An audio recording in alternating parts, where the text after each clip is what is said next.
Hey everyone, in this video I want to walk you through how Git actually works inside Sculptor. I'll go through the basics and also walk you through what happens in a couple of different scenarios. So let's cover the basics first. I'm starting in my model picker project, and when I ask Sculptor to do something non-trivial, like refactor this code base to use Tailwind CSS, Sculptor spins up a new agent which runs in its own Docker container. This container has a full copy of my project, its own file system, and its own Git repository and branch. So it might create a branch like Sculptor/refactor to Tailwind CSS. All of the code changes and edits that the agent does happens inside that container and not directly inside my local repo. So when I turn pairing mode on, Sculptor will live mirror the agent's file system in my local working directory, as long as my local branch and the agent's branch are on the same git commit. So if I run git branch while pairing mode is on, you'll see that I'm actually on the Sculptor created branch. When I turn pairing mode off and run git branch again, I'm back on my normal local branch. In this case, it's master. So this means that whenever I turn pairing mode on, I can open up VS Code, Cursor, JetBrains, or whatever IDE I'm using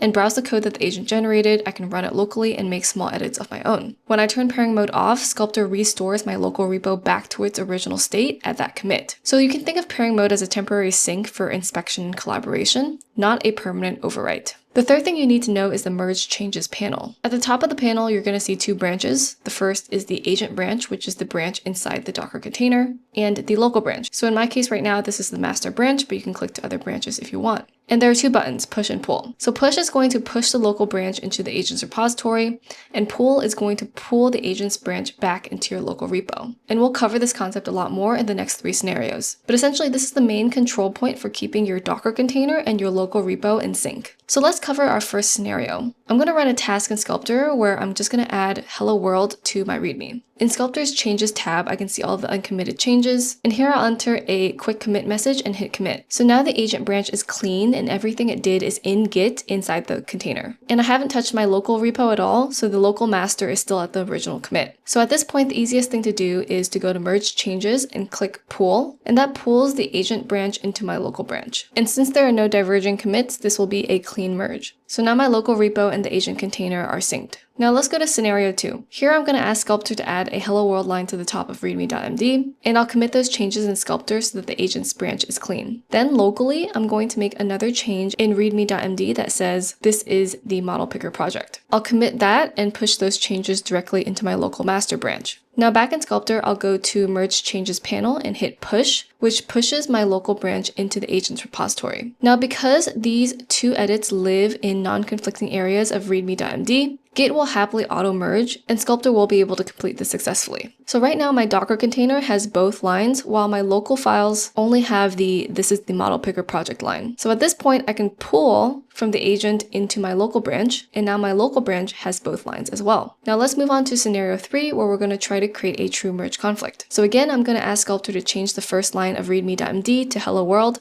and commit those changes inside of Sculptor. Then on my local branch, I'm going to edit the same line to say hello world in all caps and commit that to master. So now we have two different versions of the same line in the same file. When I go to the merge changes panel and click push to push my local branch into the agent, I'm going to get a merge conflict error.